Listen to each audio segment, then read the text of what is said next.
So when we're ready to start, and I know we're probably already started. Yeah. That's the way we start. Mm-hmm. If it's okay, if we can have a moment of silence I would like to dedicate tonight to Mike Cleary. You guys have no idea who this man was, but he was a partner in my record company when we started out in about 1994. We started a record company, Deco Music, but he was also a record store manager, and that's how I met him when I was first starting off engineering. He was just manager of a I think it was an all-Wilk record store in New Jersey, which is like a small chain, like about 7 stores or something. And just being the conscientious audio engineer that I was, I'd always, like, once a month or so, I'd go into the record store and just buy stuff, just like what's new, what's hot. Let's check out what's good. And Mike would always turn me on to the stuff that was gonna be hot, and it was like he had this mystical pick that he could always find what was gonna be hot. Later on, I learned it was because the promotion and marketing people from the record companies that were coming in and pouring all the money into certain artists. He was saying, "Oh, you got to check out, Sean Colvin. She's going to be hot." Like, really, this folk thing? Sure enough, blew up. But he had that pick. So here we are in the spirit of the store. I'd like to dedicate tonight's podcast to Mike Cleary. Cool.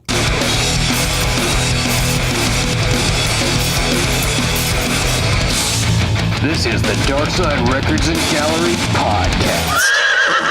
I wish they still did A&R like that.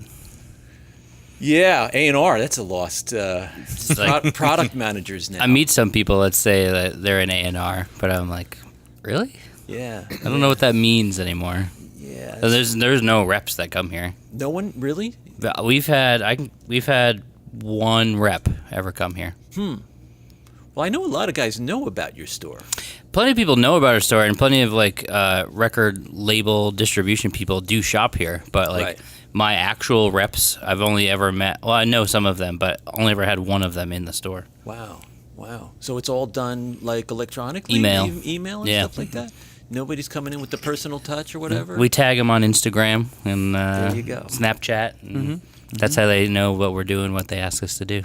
I just made a point recently to it's kind of crazy, but I put my cell phone number on my work email so that people can call my cell, because I find I spend like 2 hours a day doing emails, and I can't get anything done while I'm typing an email.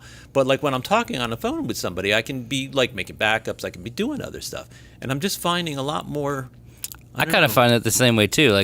Generally speaking, the quickest way to get a response from me is just to call me. Just to call. If you send me an email, I'll look at it and go, okay, I'll respond to that later.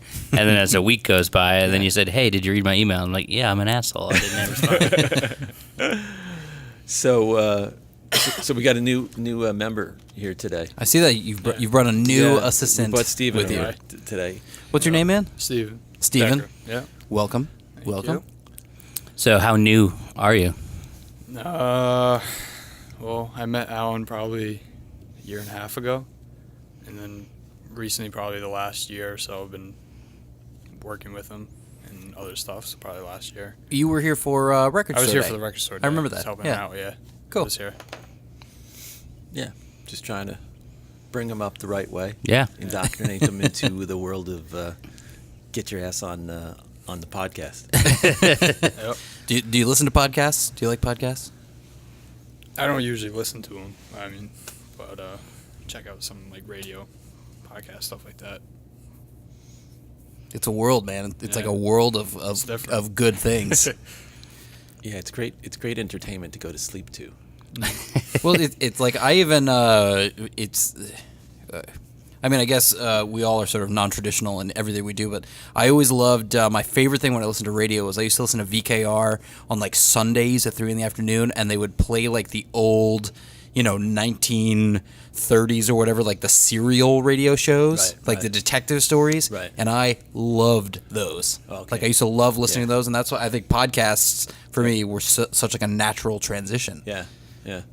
Yeah, I worked on a TV show called Remembering When, WENN. I don't know if you guys ever saw that on WKRP in Cincinnati. It was kind of like that, but it was like an old '30s radio program, and like they had the Foley guy, and his name was actually Foley and stuff, and and they had the whole things took place in the radio, and it was just like an awesome thing. We should do that here. We should have our own little. We've talked about that. I was like, reality we TV should do show. bits with like get the coconuts and make horse noises and shit. Like At some point, we had mildly planned like a restaging of A Christmas Carol on stage. I don't remember why, but yeah, a Darkside production. Yeah. That's cool. We try introducing fake characters. just to ruin it. Was it Will from Costumes? Will from England. Oh, absolutely. Oh yeah, you gotta have. Look, yeah. we commit to characters on this got it. program. Yeah. We're serious about yeah, it. I got you. Good. How's the recording coming out? It's going well. That's what I figured to bring that up too. It's going well. Yeah. We'll probably do an episode when the record comes out. We'll probably do like an actual. I'll have. Whoa! You're gonna get the whole band in the store? Yeah. Hey, so I know this band, and they just recorded a record, and we should have them on the podcast. They're called Dead Empires. Oh, I've never seen them all in the same room together. It doesn't happen very frequently. I personally can confirm that. Yeah, I was With Kevin. away for a week. A couple. At this point, 3 weeks ago Something now? like that, yeah. And spent a week down in Jersey, and I was at Backroom Studios with Kevin and Scott. Yeah. Recorded a new Dead Empires record, Cool. and it was. Cool. Who's gonna master it? I have this guy who I think is going to do it. He's pretty good. He's pretty good. His name is Steven, I believe. Yeah, it was me. I told Stephen Decker's gonna do it. Yeah. Cool. Well, I thought that'd be like a really interesting thing to do too. Would be to be able to post up a before and after a vinyl copy. See what everybody thinks. Sure. Yeah. Absolutely. Put up some samples on the website. Can we do that? Yeah. Yeah. Yeah, absolutely. Yeah, kind of get people into it. I actually noticed. For anyone who's listening, hey, welcome to the Darkside Records podcast. I'm JB. I'm JJ. This is, of course, a podcast where we discuss music industry, fart jokes, ad-libbed intros. That's all I got. Many false starts. I'm going to keep it short. Okay, so this episode is part 2 of a 2-part series. We have, once again, a special guest in the studio, Alan Dutchess Hey, I'm here. from West Side Music. Thank you for coming again and being a part of our podcast. My pleasure. My pleasure. But so last time you were here, I'll just jump right in. So last time you were here, we talked about a couple things, and one thing you talked about was high dynamic range or wide dynamic range in terms of mastering, and we talked about like digital mastering versus vinyl mastering. And I have an LP at home. It was by a band called Pig Destroyer, and they're like a grind band. No, yeah, sure. So what I noticed was I happened to be playing it, and many albums come with digital downloads now on the inside, and there were 2 different digital downloads, and one was just the regular standard album digital download, and one was I guess it must have come from the store, like it must have been a thing that we were sent or something like that. But it was a bookmark. Oh, yeah. I remember that. And it was a bookmark, and it said, download the special, I want to say high dynamic range, but maybe it was like wide dynamic range. High res or something like that, version. they usually say. Yeah. And ever since we talked about that, I sort of paid attention.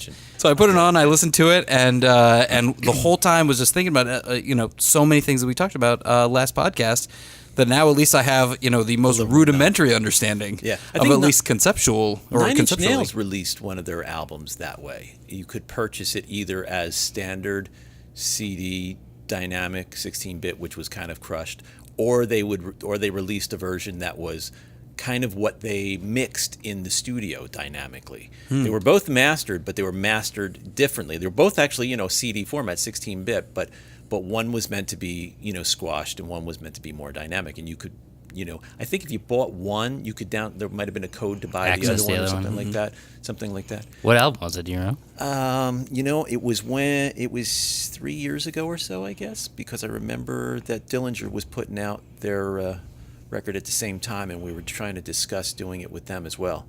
But Ben wanted no part of that. Just all the way to the top. We just put out, or we just mastered Mastodon in high definition. I mean, they did their new record in 2496, I think, and it was the number 4 seller on hdtracks.com.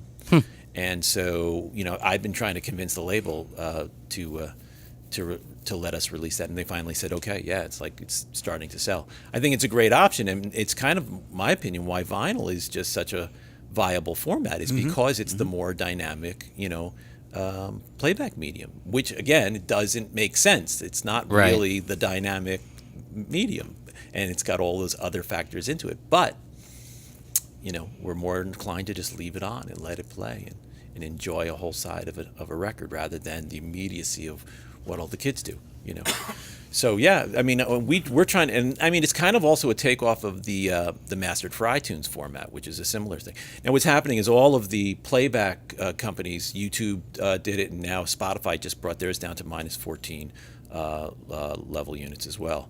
So everybody's kind of bringing their playback down, so there's more room for dynamics on streaming. And so it's easier for them to also match all the levels through their algorithms at the same time. So the squash factor doesn't really work as much. Are there like industry standards that people They're trying. adhere to or send out? Yeah, I should say. they're Anyway? trying. I mean, in broadcast there is. In broadcast, you can't exceed a certain. Right, that was regulated a few years ago. Yeah, and you get fined. If you did. So my minus 18 dB. Was and that's just and it was great. So that this way they were trying to standardize something so that you could go from one station to another station and not have to have that remote control in your hand. Right, or like the show to the commercial when the Yeah. commercial is 15 times louder than the TV. Well, and the funny thing is, I think I may have said this last time that that they did a study. TBS did a study of how when that playback is consistent, people are more inclined to put that remote down, obviously, and watch the program longer. But when those commercials come flying on, you grab for that remote, you may hit mute, or you may just go to another channel. Yeah. So it's not serving the programming well. And kind of the same thing is happening with music. Is everything is jammed with that peak limiter in digital. That you get that instantaneous sensation of like, whoa, check that out.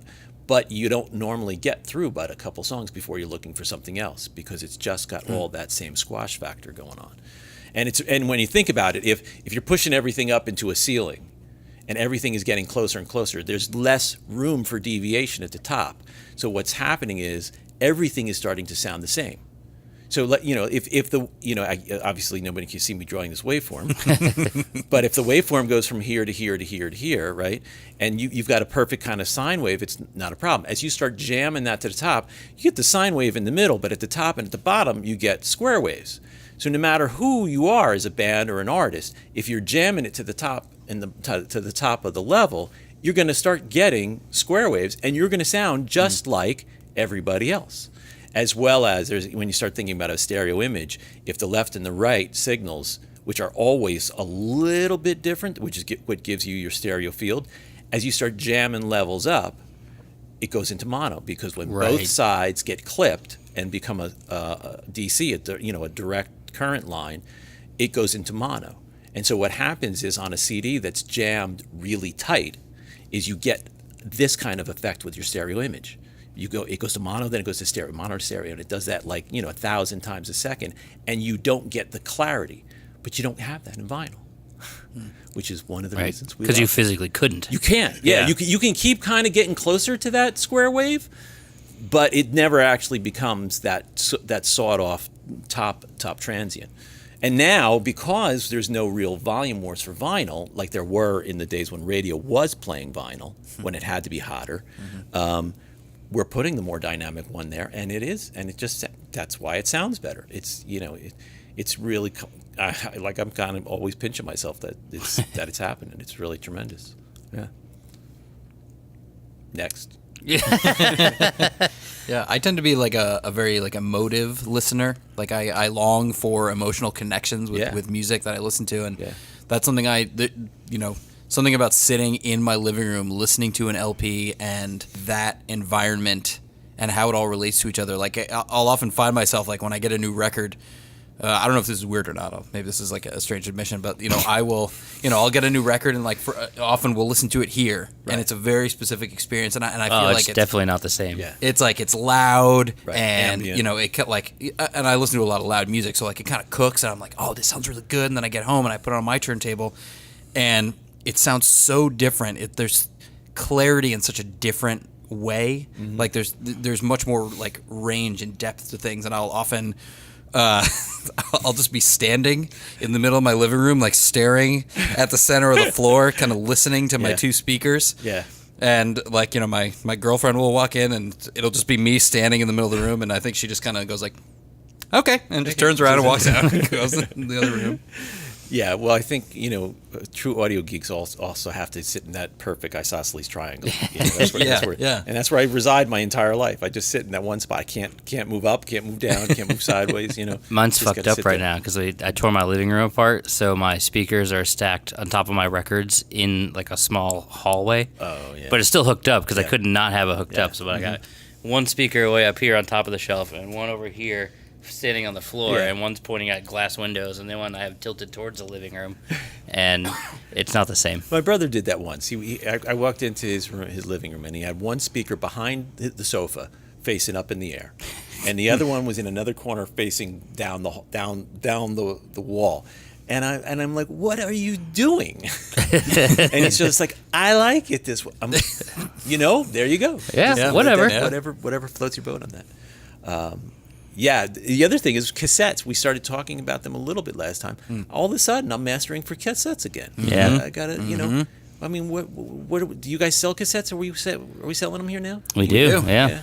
In fact, we have we may mention this, but there's a local label, a cassette-only label in Poughkeepsie. As a matter of fact, I think they're getting them duped there. Okay, that could be. Could be. Yeah. Queen City Tapes, they're doing a showcase here on the 24th So with a couple bands. so let's get Steve. So cassettes. I know what they are. You know what they are? That's good. That's good. I mean, are kids into the cassettes now? Are you hearing that at all? I mean, you know, you're kind of I feel close like to the ground. I feel like the more getting back into vinyl. I feel like, at least I am. That's way bigger for sure, Yeah, the LP, yeah. but cassette is a growing market. How can that be? I just sat in many meetings in Nashville last month, and nearly every one of them, distributor or label people go, "Are cassettes selling? Are cassettes working?" And we said, "Yeah, just don't ruin the price point." Because nobody's going to spend $15 or $20 on a cassette, Right. but $10, that's like the sweet spot. Wow. $10 cassette, like we sold the Father John Misty cassette. That did pretty well. A lot of indie rock. It's indie rock and hip hop that do really well on cassette. And so, what are they? I mean, they play them on boom boxes. What do I think most kids are playing them on cars, like in their cars. Okay. Or, like speaking for us, we sell a lot of secondhand tape decks. Okay. Like, you know, I'll buy a Like a Sony, Nakamichi whatever. or whatever. I've had the Nakamichi, just $300 that sits around, but like the $25, $30 dual cassette deck that I've got back there, Right. they fly out the door. Really? Yeah. Probably sell a couple a week. Wow. Even we had somebody who brought in an old school 80s tape deck boombox, like, you know, gray with bright colored buttons and while we were even, you know, before we had even purchased it or looked at it, so many people would just come touching up. it. Yeah. Is this like, for "Hey, sale? Can I buy this? Is this can I get this?" That's awesome. I mean, you know, we're doing some archival work now, and we're trying to pull stuff from digital and stuff, and a lot of stuff is coming from 1/4-inch tape, and you know, and tape is a wonderful, viable format. I mean, it's just we're packing a whole bunch of them up, you know, and it's just like, here, I still have all my. I guess I should bring them up here, and you guys could sell them all or something. Like secondhand cassettes. No, it's not secondhand stuff. No, I mean we by far sell more secondhand stuff than new stuff, but Right. the value factor is not really there. Like most of 90% of that wall over there is probably priced under $4 or less. Okay. So Yeah, so it's not. it's hip hop cassettes and punk cassettes and like that kind of, even like some of the 80s metal stuff. Those Yeah. are desirable. I mean, but I embrace it in a sense, understanding it, but it's just like, you know, buying Apple stock in like 91 or something. It's like, why am I going to do this? What for? I mean, I use Apple computers. I love them, but like, I'm not stupid. You know. Everybody shit on me when I started carrying cassettes like 4 years ago. Wow. They're like, you know, Aaron and Roberto were like, "What are you doing? There's no one wants these things." And now, you know, we're selling them. We It's the sell. ticket. We probably sell and I know this doesn't seem like a lot, we probably sell in the neighborhood of 40 to 50 cassettes a week. Wow, that Primarily used. yeah, But yeah, yeah, I mean that's not an insignificant number of tapes. no, that's That's more than I thought, to be honest. Yeah, it's. I mean, I've watched it grow because I track our numbers on everything, and I can see it over the years growing. right. Yeah, I wanted to touch back on the A&R thing too, just real quick. Just that, you know, in talking about mastering and stuff like that, you know, we used to deal with A&R guys all the time, but now we're not anymore. You know, so it's kind of a lost. It is a lost art, and what happens is there's nobody controlling, you know, or not controlling. Yeah, that's good slip there. The artist from the standpoint of, you know, the label, but it is kind of funny that like that's the art form that's lost, and I'm wondering, you know, people are always like, bands are always fighting, they're mixing forever, you know, they're doing revisions, you know, for weeks and weeks past when their deadlines were, when there's nobody at the label saying, hey, listen guys, we got to get this done, you know. It's the structure, although there's a great TED talk by this guy Barry Schwartz about it's called The Paradox of Choice, and it's all about how, like, if you look in the dictionary, the word freedom is equal to choice. And, you know, if you have choices, that's freedom. But, like, when you have too many choices, it becomes disabling. And your mentally, your mind just shuts down and stuff like that. And I'm seeing that happen more and more with the lack of guidance, in a sense, of, you know, A&R guys or, you know, that kind of role. From what I could see, they seem to be fairly few and far between, and like a lot of people are sort of do A&R as more of a side job. Like their job is management or you know, distribution, but at the same time, like they're working directly with the artist as opposed to that separate person. Yeah, we used to get like a phone call from the A&R guy, you know, saying, hey, listen, we're booking this session or something like that, and then, you know, when we would be, you know, in the session dealing with them, we'd be directly dealing with them, and they'd be double checking the song order and all that kind of stuff. But now it's just like it's all up to the band, which is awesome. I mean, from the band's perspective, but I don't know that they're having that guidance that they used to have from the A&R, from a good A&R person. Yeah, I mean, it must be all situational depending on like who you're signed with, and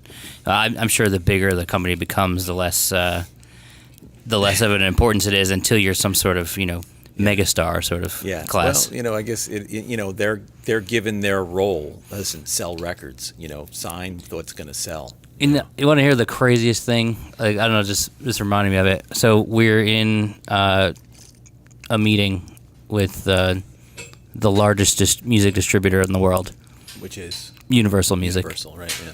And we were bitching from the indie side about day and date for product. So quite often, you know, vinyl is not the same street date as CD, and and neither is the same street date as digital, even though we just went to a worldwide street. It's all fucked up mess. Right. But we were just literally told that was not a priority to them.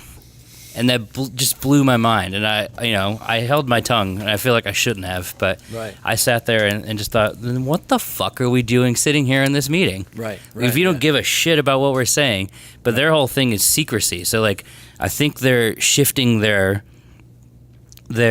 budgets and focus onto preventing leaks and hacks, because that's all they really seem to care about. Like, you go into these meetings and there's like a bullet point agenda that everybody has, and we discussed none of it. Because they were really only interested in secrecy. And this woman straight up said, if we're worried about it, we won't ship it until street date. So then you won't have it till Wednesday because it's supposed to be out on Friday. Right. And so what the fuck is the point of us even having it at that point? Yeah, it's kind of crazy. I mean, we're doing a box set with Universal right now. I can't say who it is.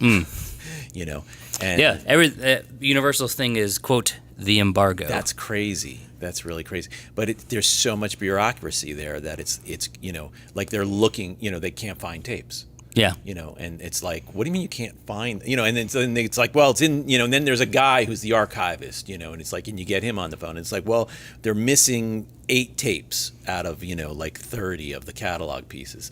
And it's just like, well, how can they be missing? How can, where, Right. Where did they how go? did you know that you had them if you didn't, like, or kind of thinking, well, yeah, I just, in relating it back to the A&R thing, I just think the priorities have really shifted, especially in the last 10 years. Like, an artist wants to go live with it when they want to go live with it, which is the second they're done with it in the studio. Yeah. It's just a whole different dynamic. Yeah, there was a band that we mastered the record, I don't know, a couple of years ago, one of the records. And it went out, and I think it sold fairly well. This was 3-4 years ago. So I think, and they were a pretty big band at the time, I think it sold about 30,000 copies or something like that. And then about 5 months or so after the release, the record label, sends me a note and says, "Hey, Alan, I got the new Motionless in White record, coming at you. Can you squeeze this in as quickly as possible?" And we're like, "Yeah, okay, wow, that's cool. Like, wow, band's doing well. Got another record out already." No, it was the same record remixed. They re-released the same record, but remixed it because they were unhappy with the original mix. And it's just like, is that okay? I mean, I want to say that that's okay from the artist's standpoint, but like you look at like from a consumer standpoint, it doesn't make any sense. Yeah, I mean, but I remember that second record. I think I was sold 15,000 copies or something like that as well. So I mean, the record company's happy they're selling records. The artist is happy he's selling records, but which one is the right one? I don't know.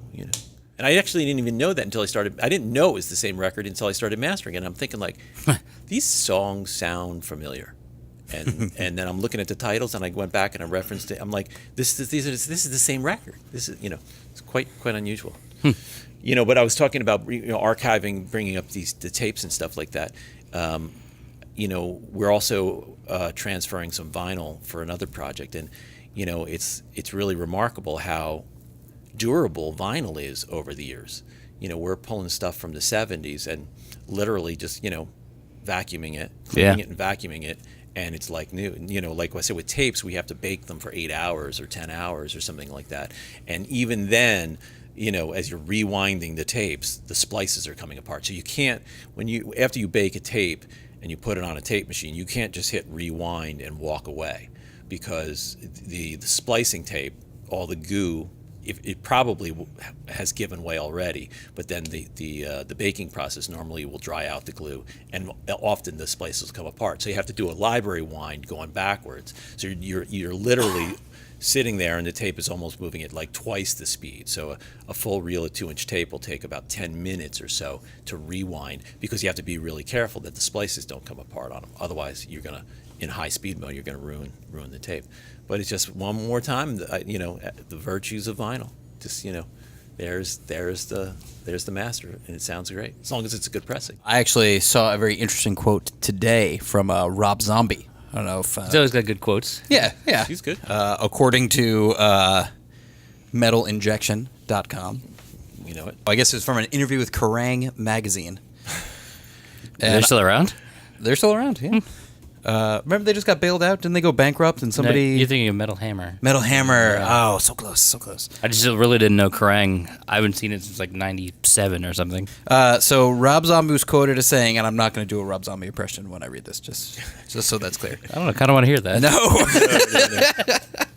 No. He says, "I like making music. I'm different than a lot of people that I hear talking. I don't care if people are buying it. I'm sick of hearing about the old days. Who gives a shit? Talking about CDs, it's like you sound like your grandparents talking about CDs. Drop it, man. Fucking boring topic. I don't care if they steal it, whatever they can. I prefer they sneak into the store and steal the vinyl. But if they choose to steal the download, that's okay too. But I challenge you, start stealing the vinyl if you're going to steal our music." Dick. Wow. Well, Well, yeah, that was kind of like when Radiohead didn't they put their record out for any amount? Like, just pay whatever you want. Yeah. You know, this is after rainbows. like a record company invested millions of dollars through 3 or 4 records to help break their name, and then all of a sudden they're like oh yeah, you don't have to pay for it, and what does that do for the industry? Yeah. It devalues your own product. Yeah, whatever it takes for the major megalopolis corporations to infiltrate your mind, whatever it takes. Yeah. Wow, I can't believe Rob Zombie said that. Yeah. I mean, I see it from his perspective. Sure, he just wants them to listen to Listen it, to and rightfully music. so. He said listen to it in the best possible format. Yeah. But Yeah. it sort of reminds me when System of a Down put out "Steal This Album." There was a big debate. I worked for FYE at the time, and they were considering not even bringing the album in because they were so offended. Wow. At the actual title of it. well, wasn't that album put out because they were tracks that they were working on that someone got a hold of it and leaked the whole thing? So then the band was like, well, fuck it. The album's out there, so here it is anyway. Steal this album. And they just sort of embraced it. And they were like, fuck it. Everybody has it for free anyway, so I never knew that side of it. Here's like a, it didn't have a booklet or anything. Yeah, it was just a disc. disc in a case. Yeah. Yeah, and that was it. Yeah, I kind of remember something like that. Yeah, And, that's what I remember. I could be. I only knew it from the store perspective because I didn't actually give a shit about the record. So Well, I was thinking on the drive here, I don't know if you guys ever have your favorite albums of all time or anything like that. it's so hard. for sure. So you have them, yeah. Well, I should say I know probably it changes, yeah. 3 off the top of my head. The Yeah. rest kind of are in flux. There's one I'll never remove. Let's say that. Yeah, I think I have Yeah. exactly. I have one that I know hands down, Yeah. never coming out. I've got 5 that are in my top 10, no matter what they are. Off the top of your head, Yeah. Oh, let's do it. Let's do it. I'm ready. Ready? Yeah. Okay. Are you? Should I start? Since Yeah, yeah. The first one is the funniest one, but I think it really matters to why music means something. The first one is John Denver's Rocky Mountain High. When I was probably 8 years old or something like that, and my brother had a guitar but didn't play it. It was just kind of I just embraced that album, and that's what brought me to playing guitar, as it were. It'd be that. It'd be Refuse Shape of Punk to Come. Just probably the most awesome album ever recorded. One of the most awesome albums ever recorded. Boston's first album, Boston.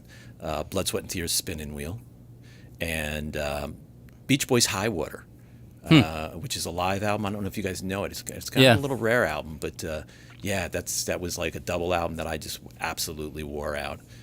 Followed by probably Renaissance live at Carnegie Hall, which I think I bought here for my daughter, as a matter Nice. of fact. Yeah, so that's 6 out of 5. Wow. Permanently mounted there. Yeah. So, all right, next. Stevesy? Oh, busted his. Oh, he's not ready. Okay, so not in any particular order. Well, okay, I'm going to start with number 1. Nick Cave. This is the number one? The number 1. Okay, At least at this moment. Okay, This will yeah. never leave the top, Right. but Okay. at this very moment, the number 1, it would be Nick Cave's Push the Sky Away. Yeah. Just, fucking, Yeah. just devastating Yeah. and brilliant record. Pink Floyd, Wish You Were Here, will always be on my list. Yeah. Weezer, Pinkerton. Oh, Yep. great one. Yep. Yeah. I got to pick a Tom Waits record, but I'm not sure which one. I think that's what I'm willing to Those- commit to. Those 4. Yeah. Yeah. That's pretty good. Okay. Jimmy. I know, right off the bat, for sure, there's this band called Keel Hall, and they had an album called Triumphant Return to Obscurity. Okay. And my God, that album, I can listen to that. I could wear that record out. I own at least 3 copies of it. I own a test press of it. It's one of my favorites of all time, Right. for sure. Right. Faith No More's King for a Day, Fool for a Lifetime. That album. Oh, I guess really even I've always been a big Mike Patton fanboy, and there's also the Dillinger Escape Plan with Mike Patton album. Yeah, Panasonic Youth or whatever. Actually, that's what I call that EP. I forget what that was for. So, Panasonic Youth? Well, because one of the songs was called Panasonic. I was gonna Youth say, that's but a song, But yeah. it wound up on the next record. Irony is a Dead Scene. Irony is a Dead Scene. Yeah, That that's right, album yeah. That's awesome. changed my life. Changed how I thought about music, Yeah. and heavy music and what you could do. Yeah, absolutely. That's all I'm doing for now. Okay. Actually, this was a good segue because we just had your other assistant show up. Yeah. Alec is here. Alec. Yeah. He was here back. last time on our last episode of the podcast here. A little late, but I managed to make my way here. That's okay, man. Yeah, welcome. All right, so I'm doing what? Top five? We just top? did the intro to the podcast, so you're right on time. Don't worry. Cool. All right. Cool. Top. Albums you could never live without. Definitely Pink Floyd, The Wall. First album I listened to all the way through. Weezer's White Album that came out recently. Actually, just it hit me in the feels. It came out at a good time. Yeah. Right before summer. And Madian, he's a French electronic producer. His album Adventure, which turned me on to electronic music and is also just composition, probably one of the best things I've ever heard. Okay. Those three will be there. Back to Steven. Well, I'm more into the hip hop stuff. I didn't really start listening to any other music until I started working with him, so I don't know enough to actually put him in my top. But It's just whatever you feel, man. Yeah, these are your this is- island records. You know, you're stranded Hell, on I an said island. John Denver. Just some, I mean, I was more offended at Boston, I think. number one would have to be Dr. Dre, The Chronic, First one or 2001? the first one, 92. Great record. Yeah, 92. You can throw 2001 in there too. Dude, that was a classic, man. I saw My it over. I God. was like, I looked over. You guys are catching out the register. Dude, when that came in, we immediately was like, we have to put this on, and I probably haven't listened to it in, I don't know, 5 or 6 years, and I was astounded at how many horribly offensive lyrics I still remembered right off the top of my head. Yeah, just I was like, God, this is. I don't remember being so offensive, and holy shit, I know every word to this record. So those two, I'd say Reasonable Doubt, Jay-Z, the first one. Illmatic, Nas. Nas Illmatic is every year one of the top selling LPs in the store. Like if you look, if I put compiled into the year, Yeah. it's one of the things we sell the most of. Right. Yeah, I love it. And then more recently, not really more recently, but before those, I have to go with probably every Eminem record. I'm just a big Eminem fan, but they're all great. So any of those, I'm fine with. no, it's the greatest thing about music is everybody's got their own taste, and like for me, like a lot of those records are just they're instrumental points of my life. They Totally, have different yeah. things, It's like John Denver was the first guitar, it was acoustic guitar, and then Boston was the first electric guitar, and then composition and stuff, and you go through and you find why these records are still instrumental to you or whatever, why you gravitated to them, I mean, there's like a.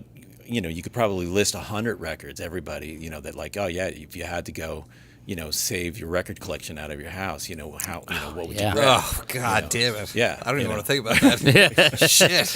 I know. What about direct versus belt driven? I mean, you guys have, Going to the turntable going to functionality. turntable functionality here now, portion of the program. Belt, Any? You go belt? Yeah. belt, and you made me question all my thoughts on linear last time, but I still feel partial to non-linear. Yeah. Yeah. Well, the debate with the linear is just that the mechanisms are normally so complicated that they can often get in the way of the playback. Whereas a simple pivoting device, especially a unipivot arm, it's just the geometry on it is just a lot easier to not get messed up. I've got a linear repair back there right now that I actually have. SFDL1. Yeah. How did I know that? Right? Yeah. How did I know that? I had to call them and let them know that we're not going to be able to fix that. It's just there's so much going Yeah, on. It yeah. it's a logic board problem, and like hunting it down. This kid's like 22. There's no way he's gonna spring for the 20 hours worth of Yeah. work that has to go into the thing. Maybe if he's interested in selling it for like parts, because my brother has my old one. Yeah, that was my first linear tracking turntable, but the cartridges are almost impossible to get too because they're a special kind of shell, as I remember. Yeah. I think it's just an Audio-Technica. Is it an Audio-Technica cartridge on it? Oh, Yeah, okay, maybe I think that's so. good. Yeah. Okay. Just the little P-mount one, but Yeah. Do they require like a special stylus for a? Well, I mean, just the depends on the model. Yeah, the mechanisms are. I mean, not like my linear tracking is just it's just a normal tone arm, so you can put any cartridge on it as long as you balance it and everything. But I remember that one. It was and you had that thing. You could skip it around. Buttons. It was an awesome little turntable. yeah, the functionality of that stuff. And it's something interesting we're doing a lot of now too is box sets. Are you guys selling a lot of box sets? No, I'm always weary of box sets. Yeah. Like depending on the artist, I'll bring it in, but it also the price point. Even if they're gonna like Warner Brothers or Rhino is a good example. Is they'll put the box set out first, Right. and then 4, 5, 6 months down the line, they'll break up the box set so you could buy the individual pieces. Right. The individual pieces always sell better. I think it just from a budget perspective. Okay. Yeah, we've been dealing with some like Euro companies that are like buying up tri-state area metal bands and stuff like that, and we're remastering them for these box sets. And they're doing limited editions, like 1,000 or 2,000 run or something like that. But it's kind of interesting that a lot of bands are getting a second chance at getting their stuff remastered, and a lot of stuff wasn't really even available on CD. Believe it or not, stuff out of the '80s and stuff like that. Right. Just, it was just way too expensive to put on CD. So they're putting it out on CD, and they're doing some limited vinyl, some of it as well. It's funny that you mentioned that. I might cut this out, but friends of mine are in a band who were a 2000s metalcore band, and they were signed to, I think, a small Jersey-ish label. They were signed to Eyeball Records. But I guess, are you familiar with? Oh, yeah. Oh, Sure. okay. See, Yeah. I had never heard of them. Yeah. But so they just got the rights back to put out their old albums. They're repressing their old albums. And basically they were like, Right. they just outright bought the whole catalog. They bought the whole label catalog, but now we own the publishing again, so now we can put it out on Right. our own label. And they're Right. self-pressing, self-putting it out and doing it. Can you say what the name of the band is? I mean, no, I can't say. You can't say? Maybe I shouldn't say. Shouldn't say it. Yeah. I'll edit that part out. Okay, that's fine. Yeah. Yeah. Wow, that's interesting. Well, I mean, that's kind of like what I was saying. That's what's kind of happening. It's a weird little thing, but it's great for us because you really get to get into the catalog of a band and try and remaster it so that across 2, 3, 4 records there's a little more consistency over it. Because a band may be releasing 4 albums. The first one they may have put out on their own, so they didn't have any money. And the second or the third, it may have been. And then by the time they made the fourth one, maybe they were doing well, and so it sounds awesome. It's an interesting part of our business and it's actually we do a lot of it in the summer for some reason. It seems like while the bands are out touring. There you go. Reissues are bigger in the summer because nobody wants to release new music in the summer because all of Europe is on vacation. Ah. See, that's funny you put it that way because I took the reissues thing as there's so many bands that are in what I would consider, and I mean this in a non-condescending way, but there's so many bands who are in like a nostalgia period where they're not putting out new music. They're just sort of playing shows to get paid and to play things and to enjoy it, and that's when all the festivals are. So so they do these reissues to sort of coincide, so they have something to tour on, and it's just all They're touring then too because it's everybody is on vacation and like the month of August in particular, nothing comes out because Europe is shut down. No one is around. Yeah, they have holiday. Yeah, they actually live sometimes. Yeah, I know. It's kind of a crazy option. So we've talked to labels about summer release schedules and they're reluctant just for that very reason because it's it's not just a U.S. market anymore. Right. What about Australia? Same. You have the same interesting phenomena happen with them, but it's even though it's winter down there, it's not really summer. Is it the same time? Well, I mean, that was the whole point of Global Street Day, but they were already Friday, so it didn't really affect them in any way. Okay. But it's that's the phenomenon. It's what's supposed to be day and date, and again, I could keep griping about this. No, I know. I'll move on. I remember clearly Death Magnetic when it was released on September 12th. In actually, I don't remember the year, but I remember it was September 12th. It was like 2007 or something like Yeah, that. I was gonna say Oh, seven. that long ago? Yeah. Wow. Yeah. Holy shit. Yeah, so it kind of crazy, but yeah, you used to be able to depend upon that, you know. And Yeah. I mean, I was eagerly waiting to hear because I had heard so much, you know, hype about the record, and line up at Walmart, you know, just to go get it, you know, quickly, and pulled it back to the studio, and we spent about 45 minutes trying to see what was wrong. Because we played it and it was all distorted, and we're like, this can't be, like, what's going on with this? And you literally changing digital cables, changing you know transport drives and things, and just trying to say, wait, hold on, what's going on here?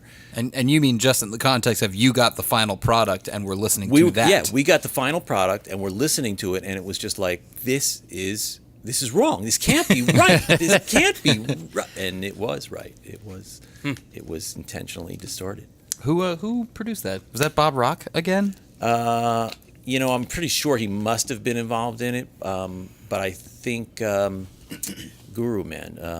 It was released September 12th, 2008. Oh, you're I got the right date though. Yeah. That was good. And it was produced by Rick Rubin. Rick Rubin. Rick Yeah. Oh, Rubin. how could we forget Rick Wow. Rubin? And it was their first album since And Justice for All to not be produced by Bob Rock. Okay, there you go. Yeah. Wow. Did he? I wonder if he recorded it. I don't think so. Actually, he probably after. I would Well, it assume was- Rick yeah. would have. Well, he didn't engineer. I don't think Rick wouldn't have engineered it, but you know, his style of producing is definitely like, you know, okay, bring me the tape, let's take a listen, let's see where it's at. Yeah. Kind of feeling, you know, record 40 songs and pick 10, kind of thing. Well, you know, guy was vice president of Sony, I think, for a while, right? Wasn't he? Or Columbia was one of the labels. Rick? Yeah, yeah. Uh, Didn't he have a I title mean, like that?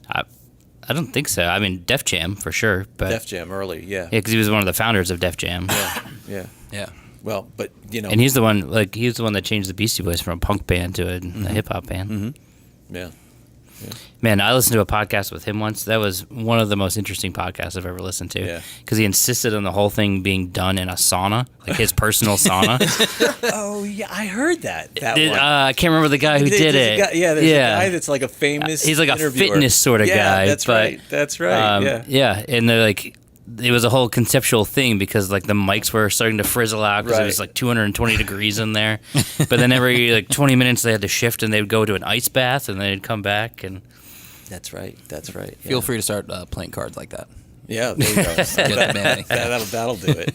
It was 93 degrees. You could say we could do this in a pool outside. You say We could. That would be nice. Yeah. Get some flotation devices and some beer holders. you listening, Gear Gods? Say Yeah. You know, and I'm actually doing something. You guys are familiar with Sonos speaker systems at all? Mm-hmm. Yeah, I'm going to be checking them out. I'm going to be doing a seminar down in the city about vinyl and about high definition audio and why. And because their whole speaker system is really, it's wireless, right? Or they have wireless is. high definition. It's all Bluetooth based Yeah. as far as I know. Yeah. Which, you know, They're supposed to be getting me a set to check out before I go down and. no matter what, check there's loss when you unplug those cables. No, I know. Well, yeah. I mean, you know, we've got expensive cables ourselves too. I wish Roberto was actually here for this because I believe he has Sonos, so he could weigh in on Oh, this. does he? Let's call him. Oh, okay. Yeah. put him on speakerphone. Patch him in. Yeah. Get him off that honeymoon.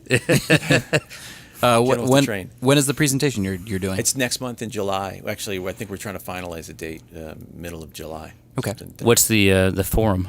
It's just, you know, they're bringing in people to promote high fidelity, and so we're going to be talking about mastering for vinyl. Who's they? I'm sorry. The company. And Okay. actually, it's with Gear Gods, I guess it could be. Yeah, it could be through them. I think there might be like sponsoring the event or something like that. So yeah, we're going to talk about. You know, I mean, I think it's great because get earbuds out of everybody's playback systems. I you know. fucking hate earbuds. I know. We do that all the time. We'll send something out to a band to listen to, and it's like, what are they listening on? It's a big question, you know. And a matter of fact, just today we were doing something, and I hit the producer back with the full sequence, and he was like, "Well, the artist has only got his iPad right now, so he's listening to it on that." I'm like, "How, So anything we can do to improve, long term, higher fidelity is, that's right there in my book, Did you guys still have those Dalquist speakers here? Yeah, You we got do. them? Yeah. You fire them up yet? I just got these other speakers today from a company I didn't know existed, and literally until today. Have you heard of Taylor speakers? No. Well, they're based right here in the Hudson Valley, and there's some pretty fucking high-end speakers. Wow. Like, not like out of this world or anything, but like I got a little pair of bookshelves on the counter up there that are $700 for a new pair. Wow, nice. So- They sound good. Yeah, they sound pretty awesome. Yeah, they sound great. They're super heavy. I was like really surprised. I'd never heard of them. And then I went on the website and I was like, Where what is in the Hudson Valley? Can you best tell? I can discern is Columbia County. Oh, So okay. one county Little up. Yeah. Okay. Well, I'll have to check them out. Yeah, I'm check like, 'em we were talking earlier. Like, we want to try and get in touch with this person and see if maybe we can start carrying their stuff in the store. Cause Yeah. How much sales do you have going on in the hardware department over there? A decent amount? It's growing for sure. Like, we've always done decent with new turntables, and ever since we've moved to this space, the used equipment has skyrocketed. Right. Especially when we get higher end pieces and like those fly out of here. Like I had a Marantz, like a 70s Marantz for less than 48 hours. Wow. Yeah. Right. And like some Nakamichi stuff has gone really well, and we're always selling any silver face receiver out the door. Wow. Cool. Those even are on our social media are super hot. Yeah. Like we post them. We've had ones. I think it was even that Morant specifically was. I posted it, and within I want to say half an hour, somebody was on the phone paying for it on their credit card. Well, you Like didn't that. even know about this one. Like, I got it on Friday afternoon, and I sold it Sunday morning. Wow. I wasn't even on the shelf yet. It was just sitting on the counter waiting to be processed. It's so awesome. I mean, it's the fact that that's coming back. I remember thinking as everybody was getting into their iPods and everybody, the whole portable device and the earbuds and everything, and it was just like, but there's no quality there. Where are we going? How can we get back from this? And it's all coming around again. Thank God for cassettes. Yeah.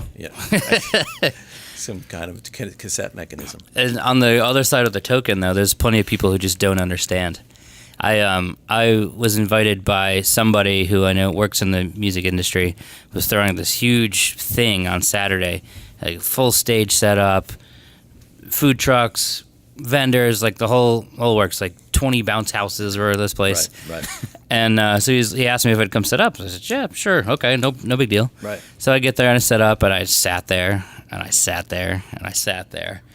And I had the whole day maybe 3 people come into my tent, and they're like, oh, albums are coming back, huh? And we had a whole conversation. Wow. Then the last guy I talked to, I'm saying, well, this sounds better and blah blah blah. Right. And then we had a back and forth a while. He goes, yeah, but they take up so much space. Yeah. And I was like, okay, this conversation's done now. Yeah, yeah. There's something to like I talked about this Barry Schwartz TED talk about how there's just a shift in the mind when there's too many choices to be made. And I just think that all entails coming back to playing vinyl, and I guess cassettes as well. In the fact that your choice is limited as to how you go about the song order, the playlist, or the whatever. I mean, you go, we all mentioned, whatever, half a dozen records each or whatever. I'm sure we each have hundreds of records or whatever, but you don't have 10,000 albums.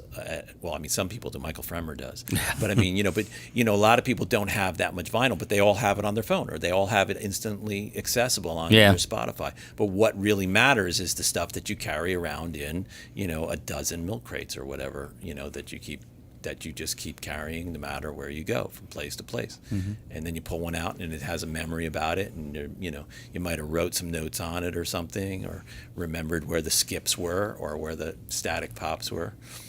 I have my whole collection cataloged on Really? Discogs. Yeah, I use Discogs as a okay. cataloging app. Wow. And so when I buy a record and I put it in my collection on Discogs, as long as I didn't buy it from us, Right. I wrote down where I bought it, the date I bought it.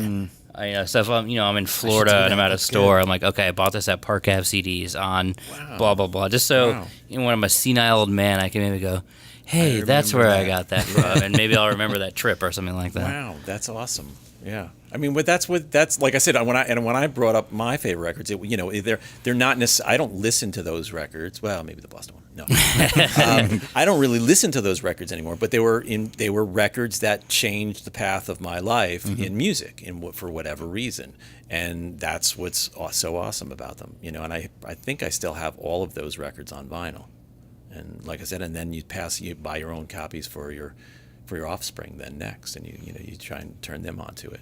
So I started a thing with my daughters where they were in no way old enough to understand, but we'll say it's music time, and I'll go pick a record, and so they'll point at one on the shelf, and that's the record we play. Yeah, and sometimes it's kind of cool because I haven't listened to that record in 10 years or something like that. Well, when you guys had like the record store day, and you had the packages of like the unknown records, like mystery bags. Yeah, the mystery bags. You guys bought stuff like left and right. 6 or 7. Yeah, I've got like 2 or 3. Those are probably like sadly but not sadly one of the hottest selling items in the store, and we can't keep up with them. Yeah, that record store day we sold almost 300 mystery bags. Wow. And like we took 2 days leading up to record store day just to make a lot of bags because we knew we would sell a lot. I didn't think we'd sell out. Right, but like I had strategically stashed around the store because I didn't want to put them in the back room and forget about them. So there are places I would never put them, and they were just I'm taking them and refilling the rack. Yeah, I can think of 2 records that I bought based on just a whim. One was Atlanta Rhythm Section, the cover that looked like the tape machine. That I bought that record just because it looked cool, so I bought that album. Another one was Leah Kunkel, Step Right Up album, just based upon she looked like a friend of mine. And so I bought 2. There were cutouts at like wherever, 2 Guys or Corvettes, whatever the store was, and I bought them, and I gave one to my friend because it literally was like kind of a split image of her, and I said, just check this out, you got your own album, And years later, I wound up meeting Leah Kunkel, and and it wound up being one of my favorite albums just because I had no idea who it was, but they were great songs. They were just really, really awesome songs. Just an awesome thing to fall in love with. I feel like there are even things that you like. I always say this that there are things you should just have in your catalog. If you're like a record collector, I'm like, you should always have like an album that you just buy on artwork alone, having no idea what the music is. Yeah.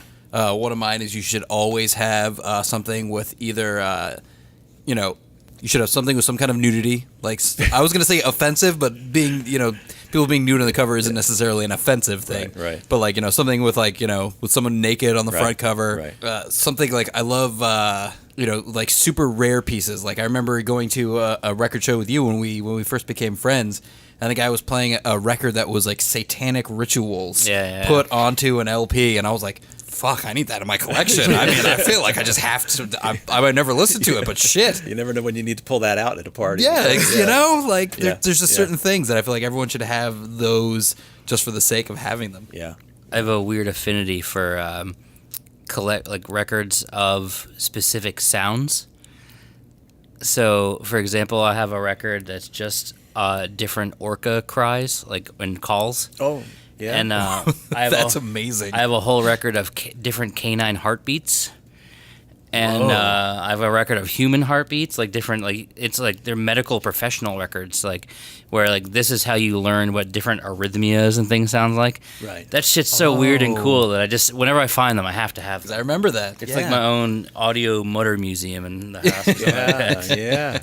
Well, we had to do a transfer of a 14-inch Army radio station record because that's what they would do. They would cut them onto acetates and and then distribute them to all of the different and because the 14-inch was longer and it had more playing time, they cut them onto these 14-inch records and the person couldn't even play it. Going back to box sets. I know we're jumping around a little bit here, but going back to box sets, recently there has been a lot of box sets, and I will say even in the last month, every week there's been something. So, like to where I think I even made a social media post one day. I was like, well, box set train it keeps rolling through. Yeah. This past week was a U2, which Yep. had 2 different versions of the box set. Just for Joshua Tree as well. Yeah, I mean, even I think Childish Gambino was the first one where the only format he put his out in Was a box. was a box. That's like that's a questionable box though, because it's not like it was still only one LP. It just had the book and then the 3D viewer inside as well. Right. But this year, I've bought 3 box sets already this year. Yeah. There's the Bright Eyes retrospective and the 2 Tom Petty box sets. There was a Bob's Burgers box set. Okay, yeah, I bought that. And then, so it's just like every week I feel like there's been one thing. And that was, in fact, the first new box set I think I've ever bought. Bob's Burgers? Was the Bob's Burgers one. Like, I've have a couple that are older used ones, but this was the first box set where I was like, all right, you got me. And without divulging industry secrets, because I don't know how many people that listen to these podcasts understand that, owning a vinyl shop, that you have to actually purchase the vinyl. Yeah, I mean, it's no secret, but it's no secret, but it's a little known fact is that like, the reason we can exist and the reason that you don't see like Best Buy and places on a larger scale doing what we're doing is because vinyl is one way, which means you buy it, you own it. So it's too much risk for them. to the store. Yeah. That's what people don't realize. It's like, you're vested in that product because you can't return it. So that's like when I say I'm weary about box sets, it's Yeah. because it's a big outlay of cash that's what I was that wondering. you tend to sit on for quite a while. Like, Yeah. I've got I think like an $800 Bob Marley box set over there. Right, Which right. in retrospect, I wish I had not purchased, but I was like, somebody might want this. Yeah, And I try to have things when people want them as opposed to having to wait for them. Yeah. We did a Sufjan Stevens box set, Christmas box set. Oh, that was great. Yeah, that was, and his theory, but they weren't really full length. So you No. remember they were like 5 discs, and they were all like 25 minutes or something, Yeah. or maybe 27 minutes. And I remember talking to him, and he was just like, "Well, nobody really needs to hear 60 minutes of the same artist singing Christmas songs." Yeah. And he kind of felt like, if you put it together as like a 25 or a 27-minute disc, like that's enough. Like, you don't have to have a full 60 minutes. And you got 5 choices there. So, you can just kind of rotate those discs. Back to the tactile, experience even, That's funny. I never thought about strategizing your box set that way. Like, Yeah. considering the format for what people will use more as an enticement to sell it. He was originally, I think the first one was a gift. He did a Christmas EP and didn't sell it, but he just mailed it to all of his friends. Like, I got one, and so anybody that he knew professionally or friends, he would just, as a Christmas gift, he would just send them this Christmas EP, in a sense, with him singing these Christmas songs. And I think after the second one, he was just kind of like, this is actually pretty cool, because each year somebody's getting a new set of, 6 songs or 7 songs, but not 12 or something like that, which is kind of like, do we really need to hear, I don't know, the Charleston singers doing, 40 minutes of, hymns or something, whatever. It was an interesting concept. And again, yeah, it worked, I thought. And back to terms of like mastering for something like that, it's, if you keep it in mind that it's supposed to be dynamic, people leave on 27 minutes of music just in the background kind of feel. I totally can't get out of my mind the Eugene Merman box set that came out like last year. It was originally supposed to be 100 discs.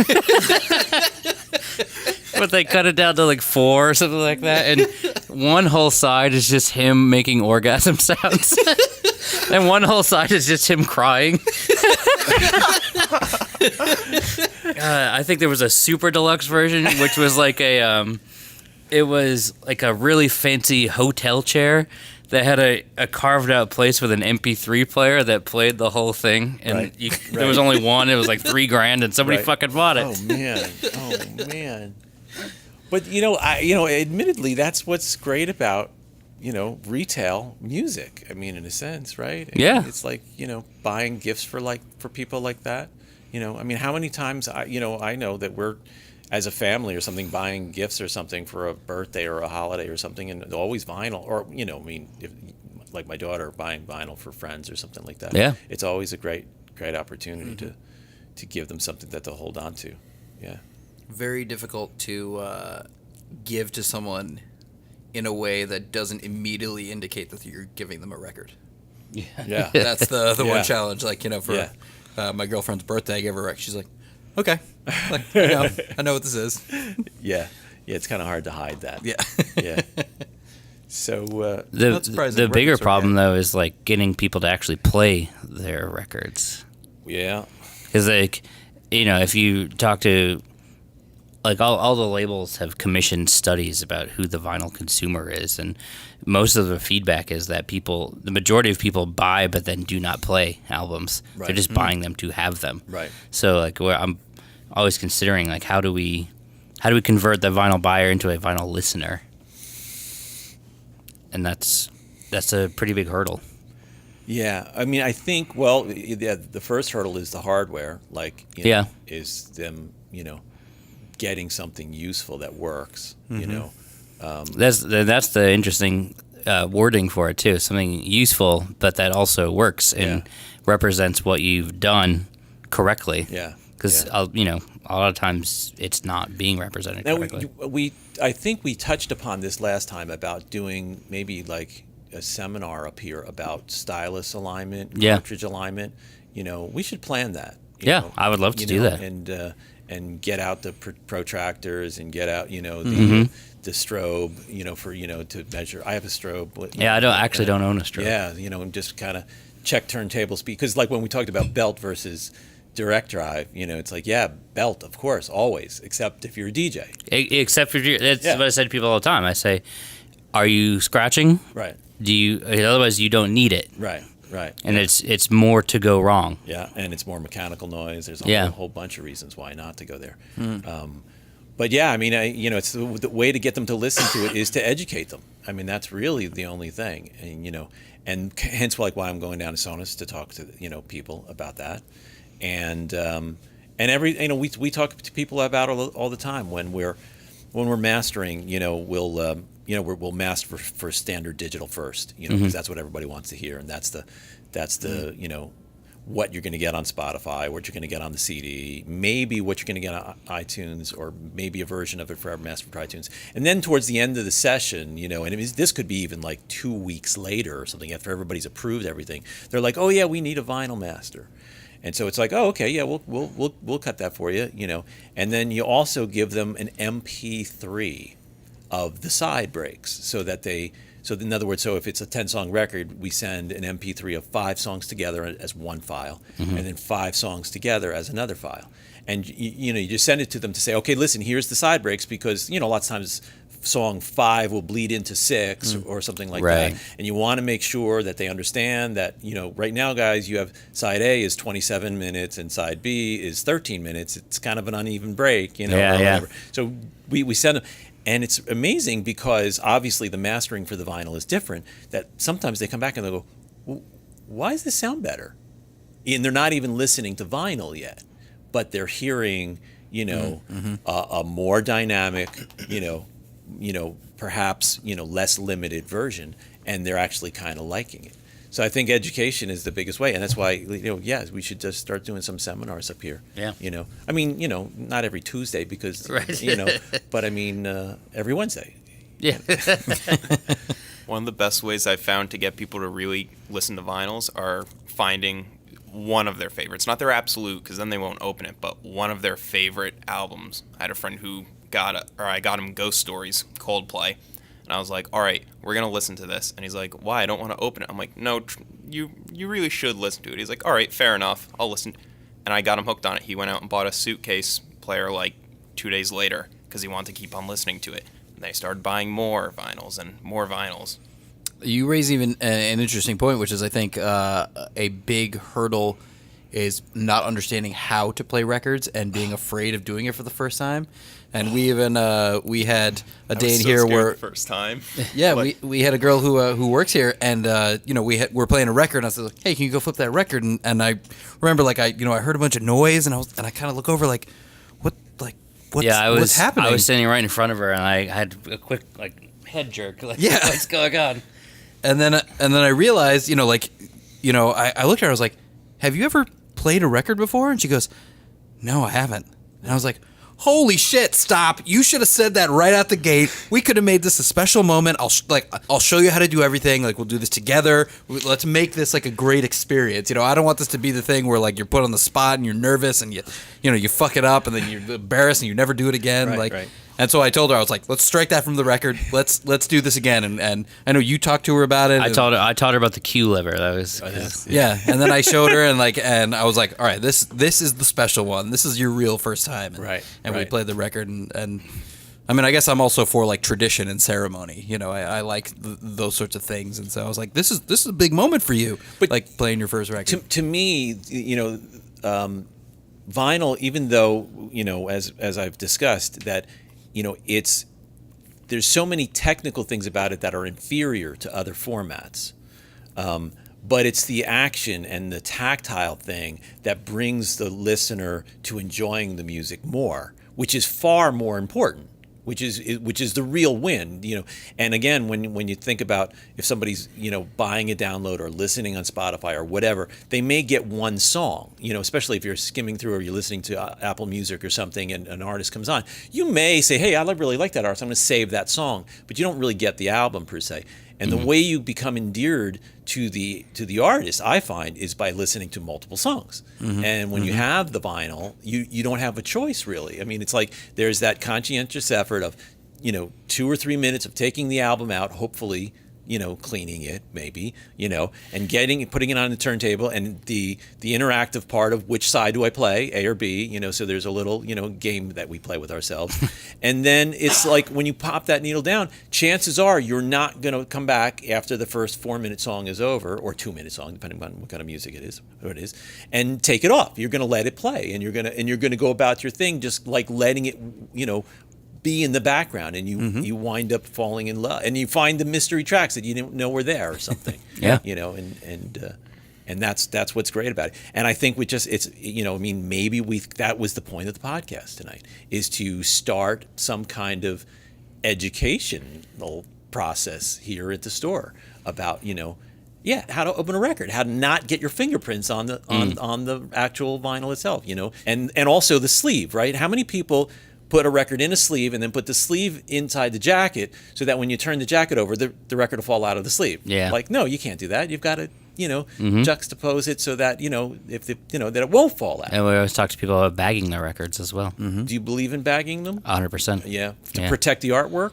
Yeah, and it just prevents the ring wear that happens when they're rubbing against one another. Okay, yeah, from an art standpoint. Yeah, because condition. the bag will take the brunt of it as opposed to the jacket. Right, and I'm kind of thinking that I don't want the moisture to get sealed in there. Well, they're also open. I'm not a fan of closed bags. Keeping them closed, yeah. Right, okay. So if you buy a record that's in a bag, open. Yeah, I'm advocate for opening any record. Like, don't leave any record sealed. Yeah. That will shrink over time, and it can pull your records and then warp them just from not opening them. Yes, and don't stack them on top of each And other. don't lay them flat.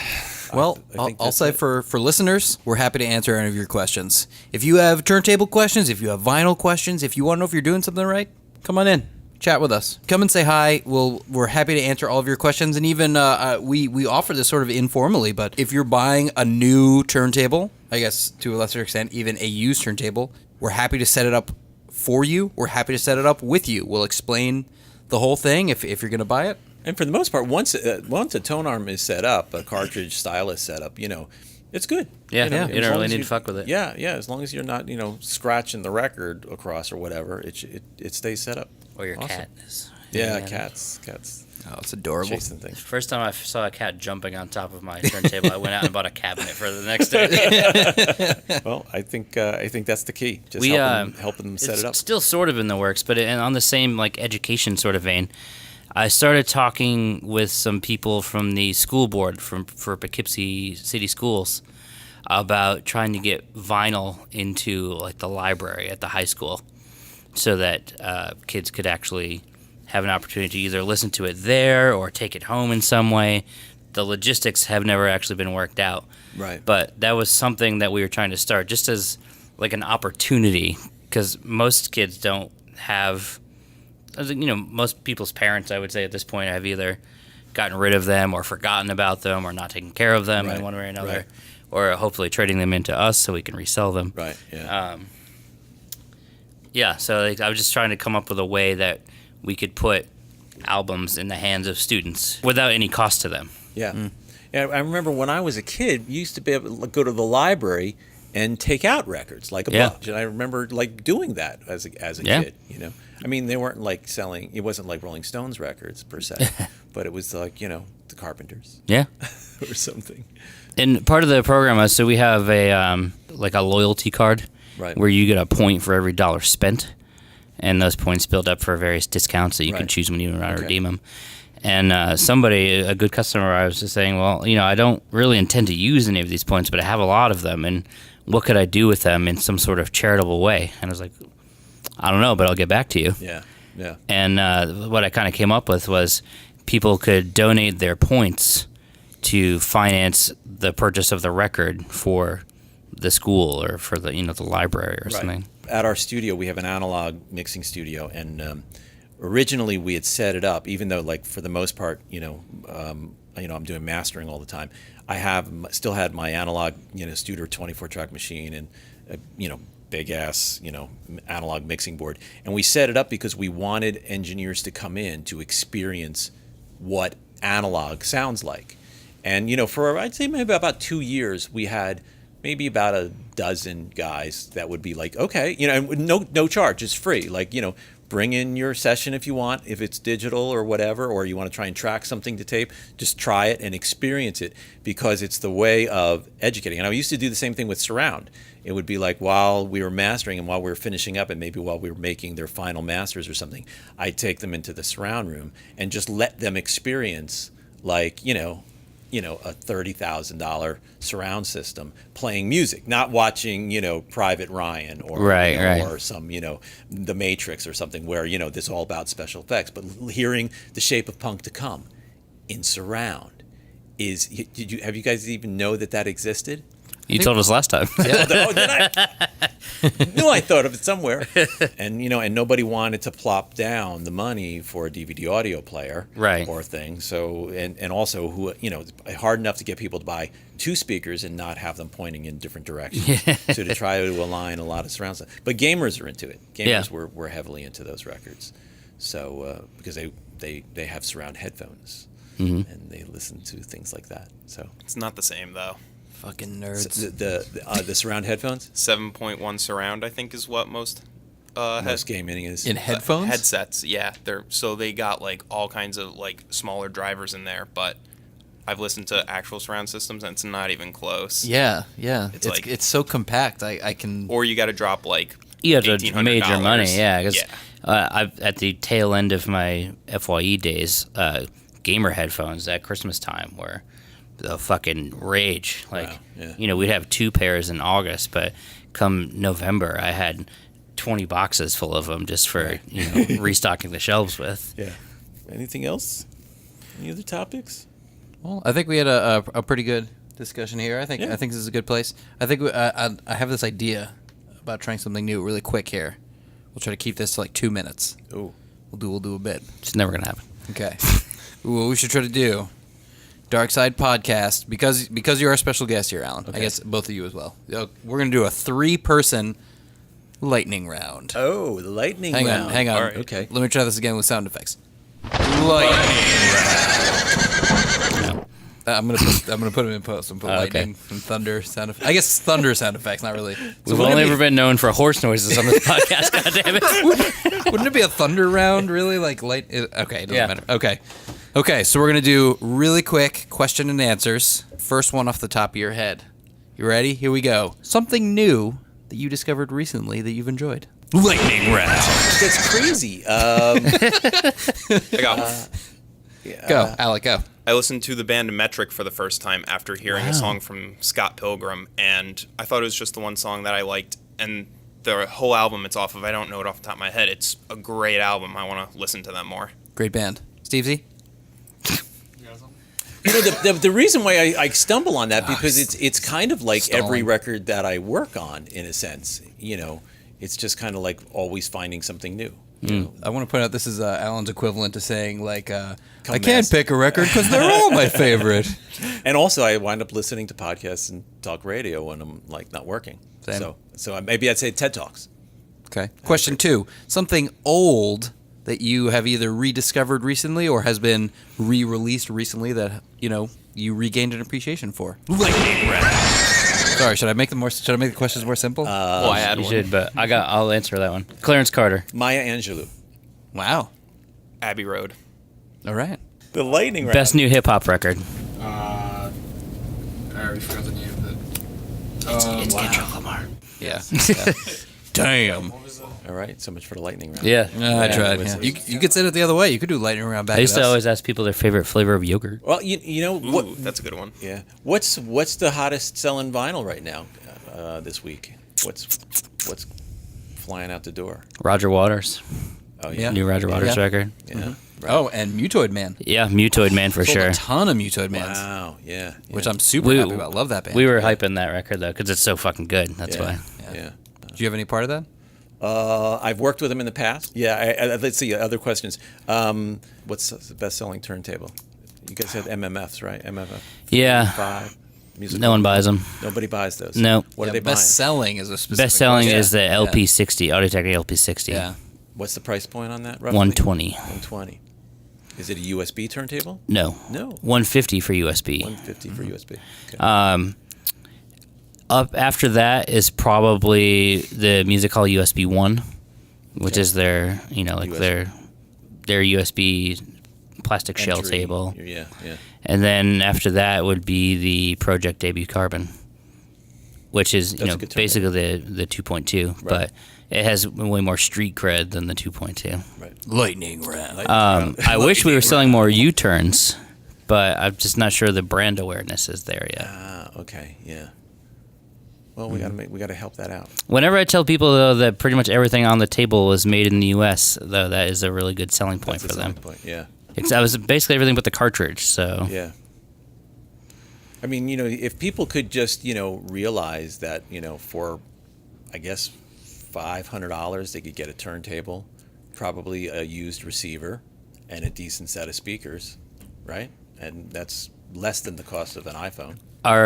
our biggest seller really is our starter kit, Yeah. which we put together. It's powered speakers and the LP60, Okay. and a brush and $35 worth of records for $300. Whoa. Wow. We put that together a couple of maybe 3 Christmases ago now, Right. as a sort of a response to the all-in-one unit. We just were a little fed up with them, Right. and we never took it off the docket because it's done great. We sell them all year round now.